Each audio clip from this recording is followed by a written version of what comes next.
শুনানির দিন আবারও পিছিয়ে দেওয়া হয়েছে। বিচার পেতে এই দীর্ঘসূত্রিতা আমাদের হতাশ করেছে।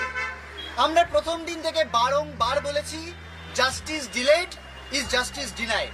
আমরা চাই দ্রুত তদন্ত, দ্রুত বিচার।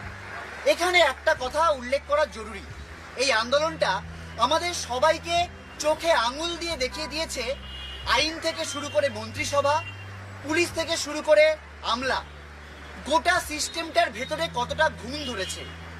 9ই আগস্ট থেকে শুরু করে আজ অবধি, আন্দোলন তীব্র না হওয়া অবধি সিবিআই একজনকেও অ্যারেস্ট করেনি। একজনও প্রমাণ লোপাটে, দুর্নীতিতে, ভয়ের রাজনীতিতে অভিযুক্ত দোষী পুলিশ কর্তা, আমলা বা শাসক দলের নেতাদের গায়ে আঁচড়টুকুও পড়েনি। ভাবলে সত্যি শিউরে উঠতে হয়। আমরা তো না হয় কোট আনকোট সম্মানীয় ডাক্তার।